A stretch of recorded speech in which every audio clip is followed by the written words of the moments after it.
that was the ultimate thing for making the decision to leave New York, because I had a 2-bedroom apartment. You don't find those in New York for less than about $3,000 a month.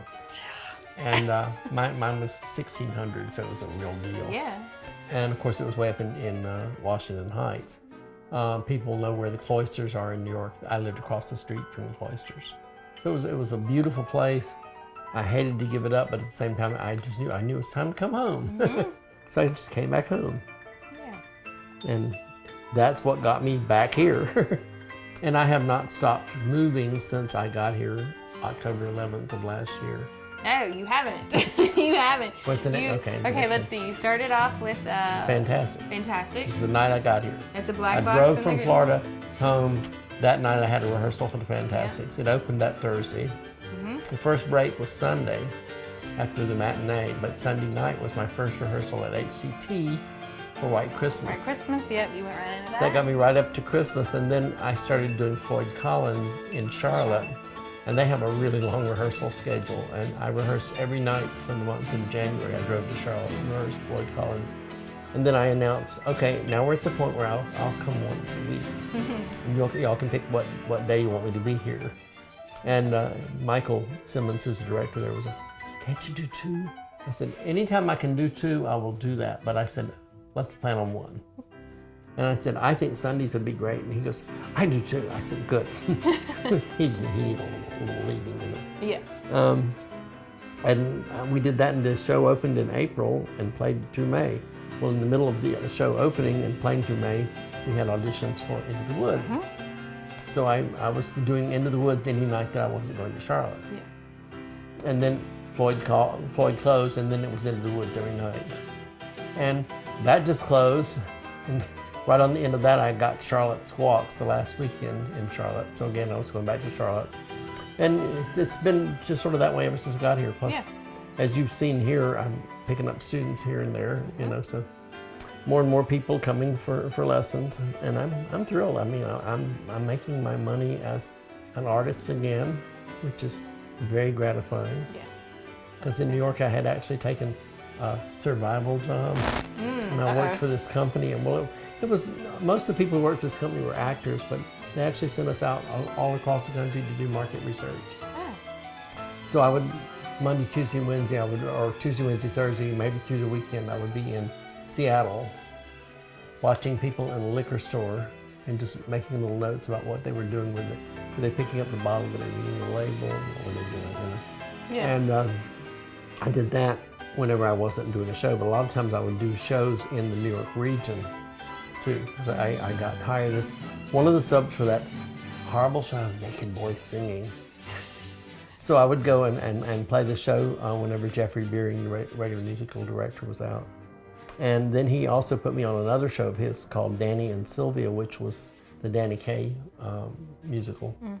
So I'd go play that whenever he couldn't play that. So it was like a little bit here, a little bit there, and then I'd do some things up in Westchester County, Mm-hmm. And am I remembering wrong, or you actually met Stephen Sondheim at some point? I did. Yes. I wasn't ready to meet him, but I don't think anyone ever is. And they came up to me a couple of days ahead and said, now you can talk about anything except his work. And my comment to that was, how do you meet your God and not praise him for his marvelous creation? I said, you've cut my arms off, now what? Yeah. But he was delightful, charming man. What do you say to Stephen Sondheim when you can't say anything about his work? Well, they introduced me to him and they said, Steve, this is John Coffey. He took my hand and he went, shake my hand. Of course. Oh, of course, yes, like of course. he'd known me all his life. Sure. And then you went, oh. And I said, well, Steve, I'm sitting back here with some friends. Would you like to come join us? He said, yeah, I like that. And I said, great. So we went and sat down. And I'm like, what do I say? What do I say? I can't talk about his music. I said, oh, I hear you're going to Japan in the fall. He said, yeah, it's my 3rd time over there. He said, but I'm looking forward to it. And I said, yes, and I know you're getting the Japan Society Award. And he said, that's right. And I said, I cannot believe that they gave that to Andrew Lloyd Webber first when you wrote Pacific Overtures, which was the definitive Asian musical. And what did he do? And then I said, but let's talk of something else. Yes, let's talk of something else. Not your work, anything but. That's great. And he got comfortable once I started I started to wax on that. I could feel him tensing up, and I was like, but let's talk about something else. So we just hung out and talked about shows and what was going on in New York at the time. That's great. He was 70 years old at that point. He had just had his 70th birthday. And I didn't ever see him again when I was in New York, but I understand that his 80th birthday was really something, and I actually have seen it on videotape. They celebrated it at, I believe, the Metropolitan Opera House. Nice. Well, What a character. Yeah. Well. And of course, the other thing I didn't talk about this, but I got cast as the role of Oscar in 42nd Street in a production that went to Moscow. That's right.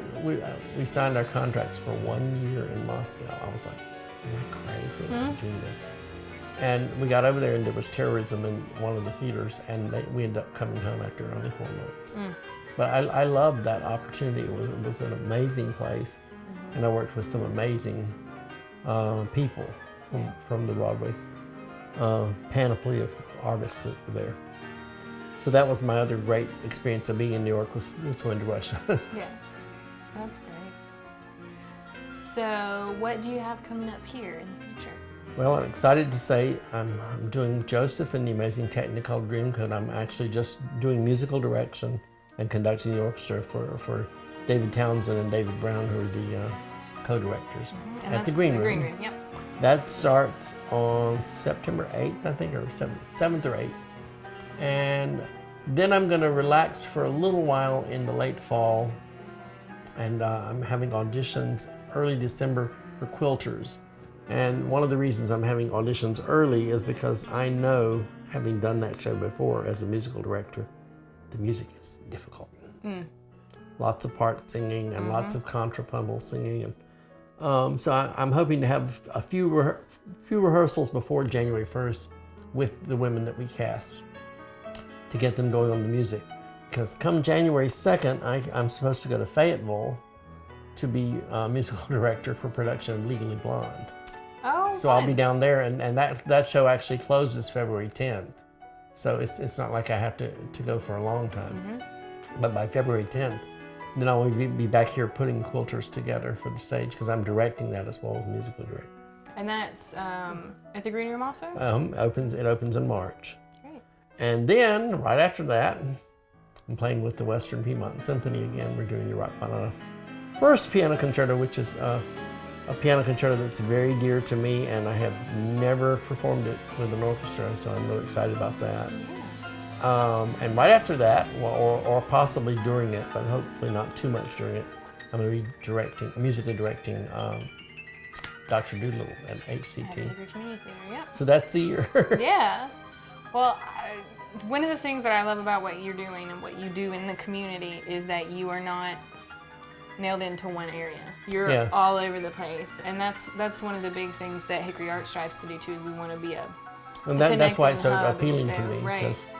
because it's like the hub idea. It brings in lots of different people. It's like I started teaching piano this week to a woman who's a violinist, Diana Stone, and she's a dear friend, and I've done a little chamber music work with her and some members of the Contras Quartet. So it's like, here she is now taking piano. I hope that she will come here someday and teach violin and or viola, because she's actually a violist in the Western Piedmont Symphony. Yeah.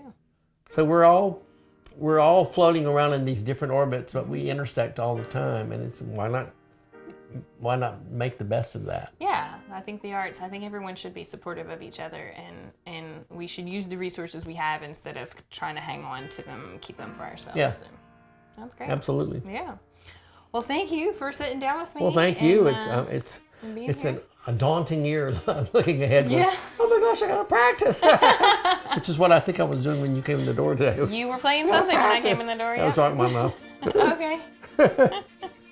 Well, it was wonderful, and we just love having you. Well, thanks. It's great being here.